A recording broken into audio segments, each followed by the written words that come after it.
Hi everyone and welcome back to my Consultant Explorer channel. I'm Charlie and I'm here to help you explore the early career years of management consulting, help you to be successful at it and show you how to make the most of the opportunities that it can open up for you.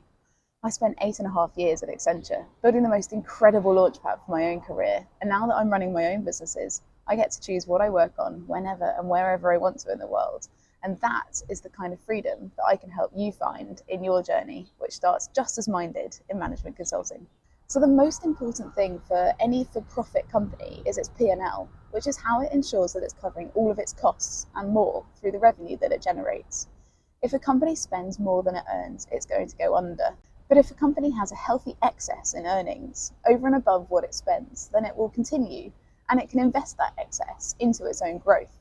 Consultancies follow this model just like any other for-profit business. In this video, I'm going to cover how consultancies generate their revenue, how they work with costs to calculate profit and loss, or P&L, and how they ensure that their P&L is continuously managed as required. So first, how consultancies generate their revenue. Revenue is generated for consultancies when their clients pay for their consultants' time. Clients either pay for deliverables that are produced in that time through a fixed price contract, or they pay for the literal days that consultants are going to work through a time and materials contract.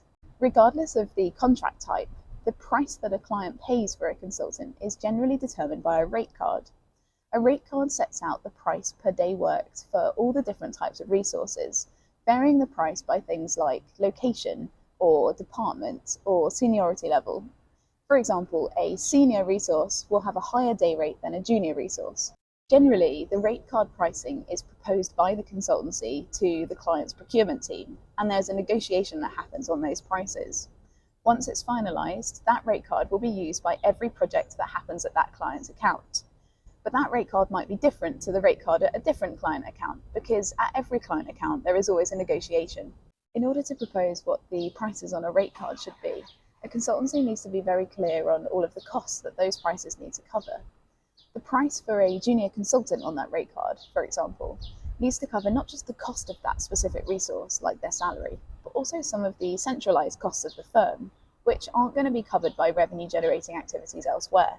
And if the rate card price for all resources covers all of the right costs, then the consulting company is going to break even, or even it's going to make a profit. So the consulting company needs to know exactly what the break-even price is going to be for all resources, and exactly what amount of profit it wants to make in order to be able to set those rate card prices appropriately. So how do consultancies calculate the break-even price for each of their resources? They need to do two things.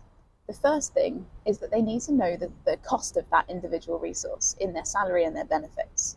After all, aside from paying that employee's salary, they're also going to be covering benefits like health insurance, like cycle to work schemes, like parental leave allowances and car allowance. So that's one set of resource-specific costs. The second thing that a firm needs to do is have a strategy that apportions all of its centralised costs across all of the different break-even prices, so that as clients pay for one resource's time, they also pay a little bit of those centralised costs of the firm too. This is the part that's a little bit like the KFC batter or a Coca-Cola, in that you never quite know the recipe that each consultancy uses. Every consultancy has its own way of calculating and apportioning costs, which isn't publicly known, and generally even employees don't know it. But you can make some solid assumptions. The kinds of centralised costs that need to be covered by all of the break-even prices are things like the firm's offices, the firm's internal teams like HR and finance, the firm's senior consulting staff who are providing leadership to all consulting teams, but whom the clients aren't paying for directly, the cost of any internal events like Christmas parties, or external costs like marketing and PR, investments, tax and accounting, IT software, and even things like research journal subscriptions.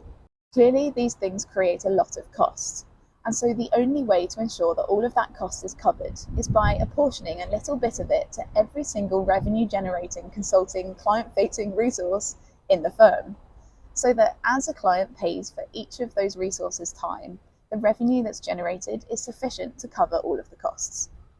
But the purpose of the firm isn't just to break even, it's also to make a healthy profit. So how do consultancies make sure they go further than breaking even and make that healthy profit? Okay, sometimes these rate cards have a healthy profit margin baked into the pricing too. So that pricing isn't break-even pricing, it is actually a profit margin above the break-even pricing.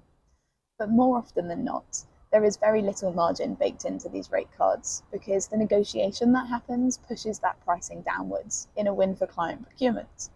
Like any firm, consulting firms have to set margin targets in order to generate the appropriate amount of profit each year.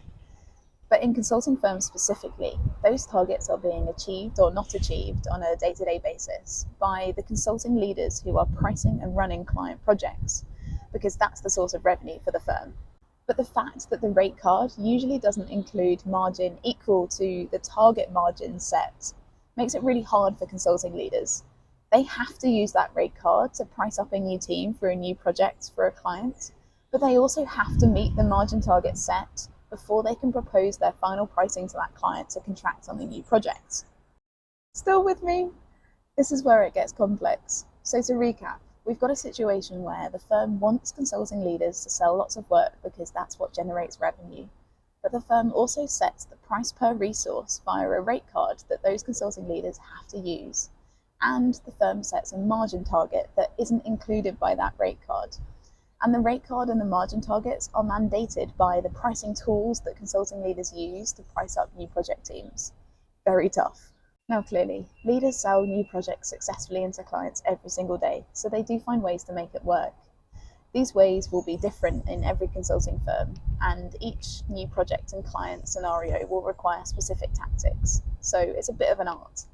But the key thing to remember right now is that consulting companies make profit by ensuring that work sold to clients covers not just the cost of the resources and some centralized cost of the firm, but also has inbuilt margin baked in. But that's not the end of the story, because regardless of the price that that project sold for, the actual cost of that project only materializes as it plays out. The consulting leader who priced and sold the work will have made their best guess at the time as to the resources that would be required and for how long. But in reality, that estimate might be wrong. Some resources might be required for more or less time, and other additional resources might be required that weren't even anticipated. Every staffing decision made after selling a project is going to impact that project's margin, regardless of the margin at which that project was sold. If a resource stays on for longer than was estimated, then that's going to negatively impact the margin, and vice versa. So margin calculations are a continuous thing, not just something that consulting leaders do at point of sale, but something they have to continue to track for the duration of the project. There are tools that consulting leaders use to help them track margin, which are loaded with revenue and cost information. Every time each team member captures their time and expenses, the margin calculation is updated. Sometimes, although very rarely, the project might be above target because, for example, a resource might have rolled off early. In this case, that excess margin can often be used to cover any cost of delay that might happen in the future. But more often than not, the project dips below target margin as it runs because it's more frequent that additional resources are required to complete the output on time, or that the resources available for staffing are more expensive than anticipated. When this happens, it's the responsibility of the consulting leader who is running that project to plan to recover that margin, which is often done by shifting the balance of resources on the team from more to less expensive resources, so long as it doesn't affect the quality and quantity of output. Ideally, when the project finishes, it finishes on margin target, and all the financials can be finalized and closed out. It can also finish slightly above or slightly below target, and that's usually okay. And sometimes it can even finish well below target, usually when the project has gone really badly. What then happens is an aggregation activity.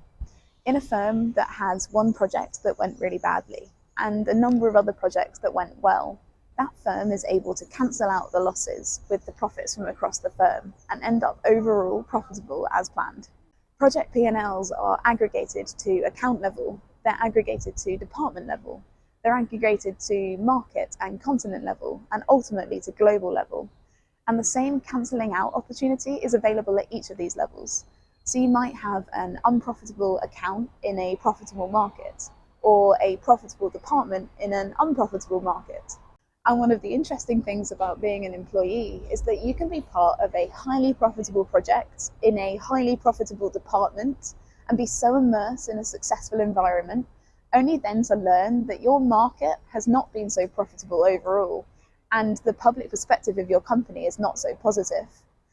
The dynamics of being a very small part of a very large organization very much come into play when you consider the individual success of every consultant versus the overall success of the company. So, we've been through how consultancies generate revenue, how they apportion and cover their costs, and how they manage their P&L so that they stay healthily profitable as growing companies. We've covered some of the nuances of the difficulties of managing P&L, and hopefully that's given you a sense of how it all works, and especially some insight into the way that consulting leaders staff their team and why. If that's been insightful for you, then let me know by clicking the like button. And if you'd like to see what I post next, then definitely subscribe to my channel.